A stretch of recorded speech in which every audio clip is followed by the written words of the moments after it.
नमस्कार दोस्तों क्या आज के दौर में कोई भी दावे के साथ ये कह सकता है कि दिल्ली का विधानसभा चुनाव अरविंद केजरीवाल जीत जाएंगे? क्या सच में आप ये आज दावा कर पाएंगे कि बिहार के भीतर चाहे जो भी हो जाए अपने बुते भारतीय जनता पार्टी यानी बीजेपी सत्ता में नहीं आ सकती है आगामी बिहार विधानसभा चुनाव 2025 में? बिल्कुल भी नहीं, क्योंकि महाराष्ट्र के चुनाव परिणामों ने इस देश को हिलाकर रख दिया, चौंका दिया है। महाराष्ट्र की राजनीति के भीतर तमाम छोटे छोटे पॉलिटिकल पार्टी के बोरिया बिस्तर एक झटके में सिमट गया, वो बंद हो गया। और उसके बाद ये सवाल धीरे धीरे बड़ा होने लगा कि क्या सच में चुनाव के भीतर बड़े पैमाने पे गड़बड़ी होती है? सवाल आज ये नहीं कि ईवीएम के भीतर गड़बड़ी है, मसला तो ये है कि ईवीएम मशीन ही कहीं बदल तो नहीं दी जाती है। आखिरकार सवाल तो ये भी उठने लगा कि जो फॉर्म 20 है और फॉर्म 17C है, क्या उसको आप सार्वजनिक करने की स्थिति में चुनाव आयोग यानी इलेक्शन कमीशन ऑफ इंडिया आएगा? लगातार यही गुहार कांग्रेस पार्टी की तरफ से, या फिर ये कहे कि महाराष्ट्र के तमाम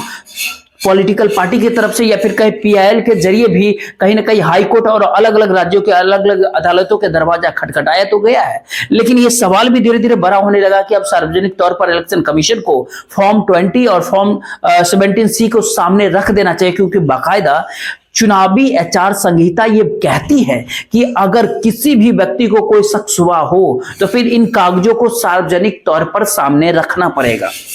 लेकिन एक पल के लिए जरा आज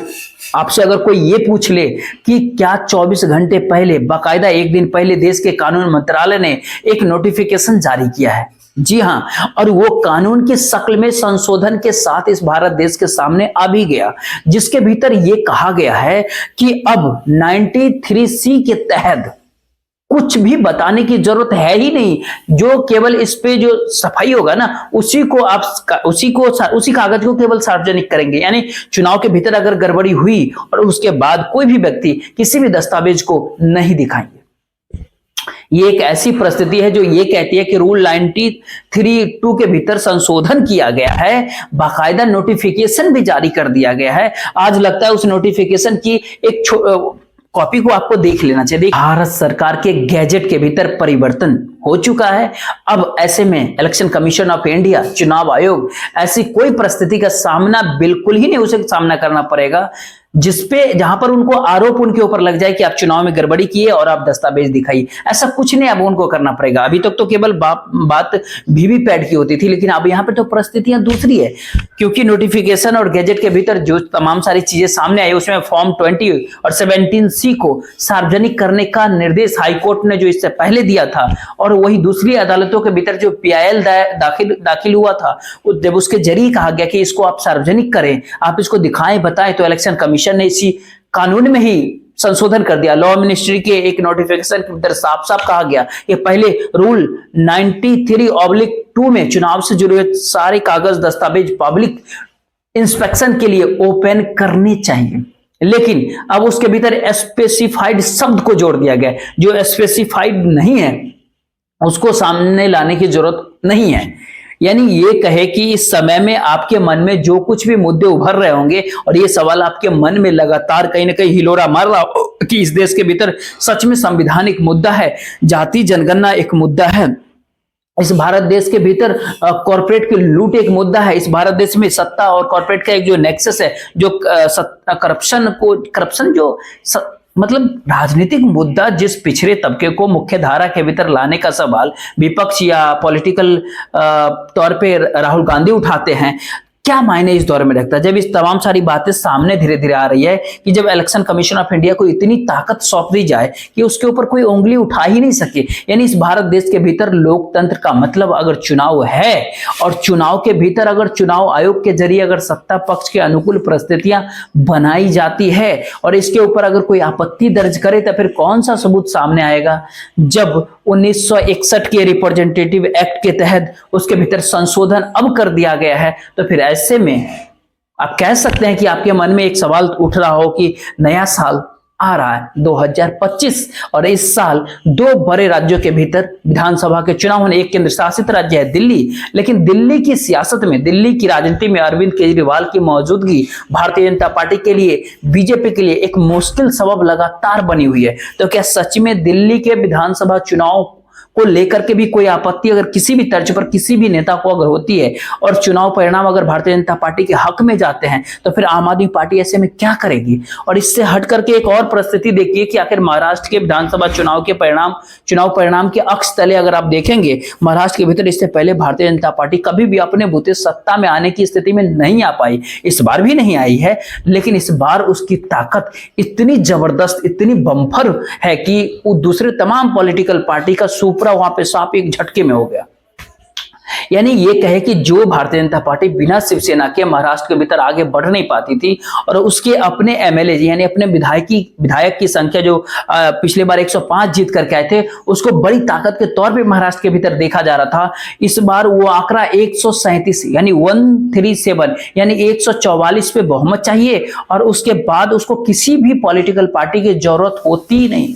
क्योंकि निर्दलीय एमएलए हो या फिर दूसरे पॉलिटिकल पार्टी जो उसके अपने सहयोगी दल है उनके टिकट के ऊपर लड़ने वाले भारतीय जनता पार्टी के कार्यकर्ता ही क्यों ना हो, उसी से सरकार तो बन सकती है। यानी ये कहे कि बार्गेनिंग पोजीशन जो है जिस भी सहयोगी पार्टी की होगी वह इस दौर में कोई मायने रखेगा ही नहीं। यानी क्या यही परिस्थिति बिहार के भीतर सुशासन बाबू यानी नीतीश कुमार के साथ 2025 के बिहार विधानसभा चुनाव में आने वाली है, क्योंकि बिहार की सियासत में, बिहार की राजनीति में अब तक यही कहा जा रहा है कि वहां के बिहार के सामाजिक समीकरण जो है वो छत्रकों के आश्रय ही चल सकते हैं। और इसीलिए एक समय कांग्रेस पार्टी पॉलिटिकल तौर पर जब हारी तो उसके बाद दोबारा वो सत्ता में बिहार के भीतर लौट ही नहीं पाई। लेकिन वो दौर 1980 का दशक था, उसके बाद लालू प्रसाद यादव की एंट्री, उसके बाद नीतीश कुमार की अलग पार्टी का बनना और भारतीय जनता पार्टी अपने बूते बिहार के भीतर चुनाव जीत नहीं सकती है। लेकिन अगर ऐसे में महाराष्ट्र के तर्ज पर अगर चुनाव परिणाम बिहार के भीतर भी आते हैं आगामी बिहार विधानसभा चुनाव 2025 में, तो फिर क्या करेंगे नीतीश कुमार और क्या करेंगे तेजस्वी यादव? किस दरवाजा खटखटाएंगे, किसका दरवाजा खटखटाएंगे, किन दस्तावेजों को सामने रखने की प्रयास करेंगे, क्या करेंगे? ईवीएम मशीन को लेकर के इलेक्शन कमीशन का रवैया क्या है, चुनाव आयोग का रवैया क्या है ईवीएम को लेकर के, किसी से छुपा हुआ नहीं है। अब ऐसे में सवाल यह है कि जब पोलिंग बूथ के ऊपर अलग अलग पॉलिटिकल पार्टी के रिप्रेजेंटेटिव्स की मौजूदगी होगी और वो जिन तमाम सारे कागजों के ऊपर हस्ताक्षर करते हैं उसके बाद जो ईवीएम को सील की जाती है, या फिर ये कहे कि जो पूरा फॉर्म 20 और 17C को जो गिन के दिया जाता है उसको तो सामने लाया जा सकता था, लेकिन वह भी अब सामने नहीं लाया जा सकता है। पता है, सवाल केवल बिहार का नहीं है, सवाल तो इसके साथ दिल्ली का भी है और हर उस राज्य का है जहां पर भारतीय जनता पार्टी बीजेपी अपने बूते चुनाव जीत ही नहीं पाती। वहां पर छत्रकों की मौजूदगी सियासी तौर पर एक ताकतवर, क्या कह सकते हैं, पॉलिटिकल पार्टी, राजनीतिक पार्टी की स्थिति में हमेशा से रहती है। लेकिन सवाल है कि तमाम सारे मुद्दे इस दौर में क्या मायने रखते हैं इस भारत देश के भीतर। उन तमाम मुद्दों के लिस्ट को अगर आप देखना शुरू करेंगे तो आपको हो सकता है कि आपके मन में आज ये भी सवाल उठने लगे कि इस भारत देश के भीतर अलग अलग तमाम सारे मुद्दे को अपने अनुकूल करने या मुद्दे के जरिए पॉलिटिकल फायदा लेने की स्थिति जिस प्रकार से भारतीय जनता पार्टी और नरेंद्र मोदी की सत्ता बनाती चली गई, उसके भीतर कोई भी विपक्षी पॉलिटिकल पार्टी कहां पे टिक पाएगी। अगर बीजेपी यानी भारतीय जनता पार्टी के सामने बहुत साफ तौर पर एक इबादत लिखी जा रही हो कि आपको चुनावी जीत तो मिलेगी, लेकिन उसके बाद आपको जो कुछ भी करना है कर ही लीजिए। आज लगता है कि उन 2 दिन पहले यानी 48 घंटे पहले संसद भवन के भीतर एक सवाल किया गया था सरकार से, जो लोग देश छोड़ करके भाग गए उसके भीतर खास तौर पर जो टॉप 10 लोगों का जो नाम सामने आता है, उनसे आपने कितने सारे पैसे की उगाही की है या पैसे की रिकवरी कितनी की है। यह काफी महत्वपूर्ण इस दौर में इसलिए है क्योंकि इसी दायरे के भीतर में मेहुल चौकसी भी आते हैं, इस दायरे के भीतर नीरव मोदी भी आते हैं, विजय माल्या भी आते हैं और भूषण पावर भी आता है कंपनी, और अलग अलग तमाम सारी कंपनियां भी आती है। जो जवाब फाइनेंस मिनिस्टर निर्मला सीतारमण के जरिए दिया गया वो अपने आप में चौंकाने वाला है। चौंकाने वाला इसलिए भी है क्योंकि उन्होंने संसद भवन के भीतर कहा कि दरअसल बैंकों ने जितनी वसूली की है वो विजय माल्या से 14,130 करोड़ रुपए रिकवर कर लिया। समझ गए? आखिर इस बात को सुनते ही तुरंत विजय माल्या ने एक सवाल किया कि दरअसल मेरे ऊपर जितने सारे कर्ज बताया गया था, हालांकि हमें उसको चुका चुके हैं, लेकिन जितने सारे कर्ज आपने बताया था वो 6,203 करोड़ का था, और उसके ऊपर अगर आप इंटरेस्ट भी अगर जोड़ देंगे तो 1,200 करोड़ और आपको ऐड कर दीजिए, सब मिलाकर के 7,803 करोड़ रुपए ही होते हैं। और ऐसे में आप जब खुद संसद भवन के भीतर कहते हैं कि 14,120 करोड़ की रिकवरी की जा चुकी है, तो अब तो मेरे ऊपर जो मनी लॉन्ड्रिंग का जो केस है या जो भी करप्शन का जो मुकदमा है उसको तो आप हटा लीजिए ना। ये अलग सवाल है कि किस तरीके से सीबीआई और आईडीबीआई बैंक के अधिकारी उस समय मिले, किस तरीके से थोड़ी देर के लिए उसको सब कुछ एक साइड कर दीजिए। यानी पॉलिटिकल तौर पर देश के भीतर एक ऐसी स्थिति बार बार भारत देश के भीतर निकल करके आ रही है जहां पर बीजेपी यानी भारतीय जनता पार्टी की सत्ता किसी भी मुद्दे को लेकर के करप्शन के खिलाफ नारे लगाते हुए दिखाई दे। इस भारत देश के किसी भी बड़े स्कैम को लेकर के या छोटे भी स्कैम को लेकर के या किसी भी चीज में राष्ट्रवादी को चोली लेकर के आ जाए और किसी भी परिस्थिति में हिंदुत्व का राग अलपने लगे। सारी परिस्थिति ये बता रही है कि इस बात की तो उसको गारंटी है कि वो चुनाव जीत सकती है। और देश के भीतर चुनाव जीतना, भारत देश के भीतर चुनाव जीतना तमाम पुरानी गड़बड़ी को, तमाम पुरानी सारे स्कैम को एक झटके में ढक देता है और उसके बाद आप उसके ऊपर कोई आरोप लगा ही नहीं सकते कि आपने गड़बड़ी किया, क्योंकि चुनाव के भीतर तो उनकी जीत हो गई। तो फिर इससे बड़ी क्लीन चिट और कौन देगा साहब। यानी ये कहे कि इस भारत देश के भीतर बढ़ता हुआ एनपीए, भारत देश के भीतर बढ़ता हुआ रईसों का बैंकों से कर्ज लेना, कर्ज लेकर के न लौटाना, बैंकों की मूड को ठीक करने के लिए सरकार का उस कर्ज को माफी करने में बड़े हिस्सेदारी सरकार अपने तौर पर दे देना, ये एक ऐसी परिस्थिति देश के भीतर पनप रही है जिसको एक झटके में 5 किलो अनाज, ये बात बढ़ सकती है। इस देश के भीतर खाद के संकट से भी जुड़ सकती है, जाके इस देश के भीतर चीन से लगातार माल की आवाजाही, जो आयात निर्यात जो लगातार बढ़ती जा रही है, भारत का जो एक्सपोर्ट कम और इंपोर्ट ज्यादा हो रहा है, उस परिस्थिति से भी जोड़ सकते हैं। ये वो परिस्थिति है जिसके भीतर, जिसका जिक्र जाति जनगणना और हाशिए पर देश के भीतर पड़े हुए तबके को मुख्य धारा में लाने का जो सवाल है वो भी इस दौर में कोई मायने नहीं रखेगा, क्योंकि आप चुनाव जीत रहे हैं और चुनाव जीतने की गारंटी वोटिंग उससे नहीं है। चुनाव जीतने की गारंटी चुनाव आयोग दे रहा है, इलेक्शन कमीशन दे रहा है, क्योंकि इलेक्शन कमीशन ऑफ इंडिया को कहीं ज्यादा ताकत सरकार दे रही है और सरकार इस संदेश को कन्वे कर दे रही है कि इलेक्शन कमीशन ऑफ इंडिया का निर्णय जो है आखिरी निर्णय होगा। और धीरे धीरे करके अब तक तो खुद के खिलाफ कोई सवाल जब उठते थे मौजूदा सरकार के विरोध में, तो उसका दायरा बढ़ते बढ़ते जब संसद भवन और विपक्ष के नेता राहुल गांधी को भी अब चुनौती और चेतावनी बार बार दोनों सत्ता देने की स्थिति में होती है कि आप हमसे कोई सवाल मत पूछिए, और संसद की महत्ता भी इस समय में खत्म सी होती नजर आ रही है, तो ऐसे में एक सवाल कोई भी कर सकता है, क्या सच में इस भारत देश के भीतर में अब चुनावों को लेकर के चुनाव आयोग से यानी इलेक्शन कमीशन से कोई संस्थान कुछ भी सवाल जवाब नहीं कर सकता है? एक ऐसी परिस्थिति क्या आ गई है, क्योंकि इससे पहले एसोसिएशन फॉर डेमोक्रेटिक रिफॉर्म हो या दूसरी कोई भी तमाम सारी संस्था हो या दूसरी कोई भी तमाम पॉलिटिकल पार्टी के नेता हो, जो कोई भी चुनाव को लेकर के जब कोर्ट का, अदालत का दरवाजा जाके खटखटाता था और वहां से ये बात होता था कि चुनाव आयोग इस दस्तावेजों को सामने लेकर के आए। लेकिन सवाल है कि एक ही झटके में, एक ही ऐसे वक्त में, ऐसे समय में, जिस दिन संसद सत्र खत्म होता है उस दिन इंडियन गैजेट के भीतर ये दर्ज हो जाता है कि हम ये संशोधन कर रहे हैं, और उसको जारी एक ही झटके में तुरंत कर दिया जाता है। एक पल के लिए उससे जुड़े हुए तमाम सारे डॉक्यूमेंट्स को एक बार जरूर फिर से देखिए। यानी ये कहे चुनाव को लेकर के अब तो बहुत साफ हो गया है कि सरकार चुनाव आयोग, इलेक्शन कमीशन ऑफ इंडिया को ही सबसे ज्यादा अधिकार भी देती है, और चुनाव आयोग के भीतर किसकी नियुक्ति हो, कौन व्यक्ति चुनाव आयुक्त बने, वो सरकार ही तय करेगी। सवाल है ये कि अब मुख्य चुनाव आयुक्त फरवरी के भीतर रिटायर होंगे, राजीव कुमार जी। उसके बाद जिन 2 लोगों की नियुक्ति हुई बतौर चुनाव आयुक्त, उसके भीतर एक नया मुख्य चुनाव आयुक्त बन जाएगा और फिर नए चुनाव आयुक्त की नियुक्ति होगी। उस नियुक्ति के भीतर मौजूदा सरकार होगी, यानी प्रधानमंत्री नरेंद्र मोदी होंगे, देश के गृह मंत्री अमित शाह होंगे और विपक्ष के नेता के तौर पर राहुल गांधी होंगे।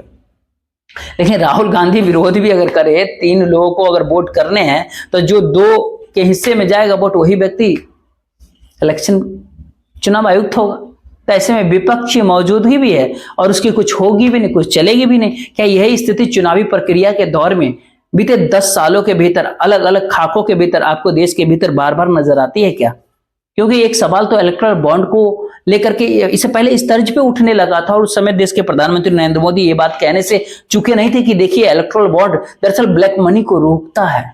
लेकिन जब ये बात सामने आई कि दरअसल जो इलेक्टोरल बॉन्ड के जरिए जितने सारे पैसे उगाही की जा रही है, उसमें कम से कम आप बता तो दीजिए कि किनका पैसा आ रहा है, कहां से आ रहा है, फिर हम तय करेंगे कि उस पैसे की एवज में उनको क्या कुछ असुविधा और सुविधा और लाभ और क्या कुछ दिया गया, किस कंपनी को, किस कॉर्पोरेट को, किस क्षेत्र में कौन एनओसी मिल गया, उसके बाद किस प्रोडक्ट को या किस क्षेत्र में, मतलब तमाम सारे नेटवर्थ को लगातार बढ़ा रहा है। ये बात सामने देश के आएगी, और ये बात जब सामने आई तो खुलेआम खुले तौर पर 2-3 बातें इसमें और जुड़ गई निकल करके कि सरकार जो है दरअसल इलेक्ट्रल बॉन्ड के माध्यम से एक बहुत बड़ा खेल इस देश के भीतर बीते 10 सालों से कर रही थी। किससे पैसा लेना है, किससे सीबीआई ईडी कहां पहुंचेगी, किस तरीके से उसको धमकाएगी, क्या कुछ करेगी, वो पैसा कैसे देगा, सब कुछ ये 7-8 सालों से जो चल रहा था वो सब कुछ खुल गया। अब सवाल नया ये है कि अब तक संस्थानों को दायरे में नहीं लाया गया था कि ऐसा लगने लगे कि संस्थान जो कि कॉन्स्टिट्यूशनल बॉडी के तौर पर इस भारत देश के भीतर मौजूद है, और उसके भीतर अव्वल नंबर पर या पहले स्थान पर जिक्र अगर सुप्रीम कोर्ट का किया जाता था, फिर उस दूसरे नंबर पर इस भारत देश के भीतर लोकतंत्र के तौर पर उसकी रक्षा करने के लिए चुनावों के जरिए चुनाव आयोग, इलेक्शन कमीशन ऑफ इंडिया का मुद्दा, और चुनाव आयोग के भीतर ही अगर उसके अधिकारों को बढ़ाते बढ़ाते और देश की आम जनता के अधिकारों को धीरे धीरे कम करते करते या विरोध करने वाले के सामने एक बहुत बड़ी दीवार, मजबूत दीवार अगर खड़ी कर दी जाए कि अगर आप अब आप कोई सवाल कर नहीं पाएंगे या सवाल करेंगे या विरोध करेंगे तो फिर आप जो सबूत आप चाहते हैं वो सबूत आपको बिल्कुल ही नहीं दिखाया जाएगा। तो कमाल की परिस्थिति है ना देश के भीतर। या ठीक वैसा ही होता है जैसे संसद के दरवाजे के ऊपर जो कुछ भी हुआ 2 दिन पहले, ये हम कह रहे हैं, मान लीजिए सीसीटीवी का फुटेज हम आपको नहीं दिखाएंगे, केस दर्ज कर लीजिए, हम कह रहे हैं ठीक है इलेक्शन कमीशन जो भी चुनाव करा रहा हो फ्री एंड फेयर इलेक्शन है, उसके दायरे में मत जाइए, उनसे दस्तावेज मत खोजिए, जो उनसे ये नहीं पूछिए जो कि वहां पर जो पॉलिटिकल पार्टी का जो बूथ मैनेजमेंट संभाल रहे थे उसका हस्ताक्षर कहाँ थे, किस मशीन में थे, क्या वो डिजिटली हस्ताक्षर शिफ्ट तो नहीं कर दिए जाते हैं, क्या सच में ईवीएम हैक नहीं हो सकता, लेकिन ईवीएम मशीन तो बदली जा सकती है। कुछ भी नहीं पूछिए इस बारे में, क्योंकि कुछ भी अगर पूछिएगा तो फिर हम आपको नहीं दिखाएंगे, क्योंकि कानून मौजूद है। ये ठीक वैसा ही कानून मौजूद है जैसे सुप्रीम कोर्ट ने बहुत साफ तौर पे कहा था कि वीवीपैट 100% क्यों होना चाहिए, क्यों होना चाहिए, एक औपचारिकता नहीं भाई, ये सिंबॉलिक के तौर पे चलिए और उसके भीतर से 5% रखिए। उसके जरिए आप मेल मिलाप कर लीजिए वीवीपैट के जरिए, उसके बाद में पता चलता है कि वो 5% वीवीपैट के भीतर भी जानते हैं वो कागज वो इलेक्शन कमीशन के पास नहीं है। यानी ये कहे कि पॉलिटिकल तौर पर देश के भीतर चुनावी जीत पाना, सत्ताधारी पार्टी को जीत हो जाएगी इस बात की गारंटी लेकर के इस देश के भीतर उन तमाम सारे मुद्दों को सामने काउंटर करने के लिए उतरती है, चाहे वो संसद हो या संसद से बाहर की स्थिति हो। तो इस देश के भीतर कौन सा वो इस दौर में मुद्दा बचेगा जिसके आश्रय कांग्रेस पार्टी हो या फिर विपक्ष के नेता राहुल गांधी हो, छत्रकों की पूरी कतार हो देश के भीतर, या फिर इंडिया गठबंधन हो, बिहार में नीतीश कुमार हो, कौन से मुद्दा है जिस मुद्दे के आश्रय भारतीय जनता पार्टी को सार्वजनिक तौर पर इस देश के भीतर चुनाव के भीतर कोई भी पॉलिटिकल पार्टी हरा सकता है। काफी मुश्किल सवाल होगा मेरे लिए भी, आपके लिए भी। और अपने लिए पीडीए बना लिया अखिलेश यादव ने, समीकरण साधने निकले, लेकिन उनके अनुकूल अब कुछ नहीं है। हो सकता है अगले आगामी बिहार विधानसभा चुनाव में दलितों की संख्या ने बीजेपी को बहुत बड़े हिस्से में कहीं ना कहीं वोट डालने की स्थिति में आ जाए, हो सकता है। तब आप कहेंगे नहीं ये गड़बड़ी हुई, क्योंकि दलितों के भीतर तो गुस्सा था डॉक्टर भीमराव अंबेडकर को लेकर के, जिस तरीके से देश के गृह मंत्री अमित शाह ने राज्यसभा के भीतर कहा और एक फैशन के रूप में डॉक्टर भीमराव अंबेडकर की व्याख्या कर डाला। लेकिन सवाल है कि चुनाव के परिणाम सामने आ गए तो उसके बाद कुछ भी सामने नहीं बचेगा। यहाँ पे अंतिम में 2 बड़े सवाल, आखिर भारत देश की राजनीति के भीतर जिन चुनावों के आश्रय इस भारत देश के लोकतंत्र को देखा जा रहा था, उस चुनाव को ही क्या हैक करने की परिस्थिति में सत्ता आ चुकी है, सत्ता को इतनी ताकत मिल गई है। उसके बाद लोकतंत्र को सत्ता के नजर से ही देखना पड़ेगा, और लोकतंत्र के मंदिर यानी संसद भवन के भीतर हो या फिर चुनाव के समय में वोट डालने वाले लोगों के स्थिति परिस्थिति जो कुछ भी आप कह लीजिए, या वोटिंग मशीन के भीतर जो कैद हो जाती है उसके जरिए हो, ये एक सवाल था। एक और आपके सामने सवाल पेश करते हैं कि इस भारत देश के भीतर सत्ता द्वारा किया गया कोई भी कार्य, कोई भी पॉलिसी, कोई भी नीतियां, उन तमाम नीतियों को लेकर के विपक्ष सियासी तौर पर संसद भवन के भीतर और बाहर जिस भी आंदोलन को कर ले और जिस भी तर्ज पर मुद्दों उठा ले, देश की जनता किसी भी रूप में उसके साथ जुड़ जाए, लेकिन आखिरी परीक्षण अगर चुनाव के भीतर होता और इस देश के कॉन्स्टिट्यूशनल बॉडीज ही या उनको इतनी ताकत दे दी जाए कि उन तक विरोध का आवाज तक नहीं पहुंच पाए, तो फिर इसके बाद देश के भीतर चुनावी लोकतंत्र का मतलब क्या रहेगा? शायद ये सवाल आज आपके जहन में जरूर होना चाहिए। फिलहाल इस वीडियो को शेयर जरूर कीजिएगा, वीडियो को लाइक और चैनल को सब्सक्राइब कीजिएगा। जय हिंद, जय भारत।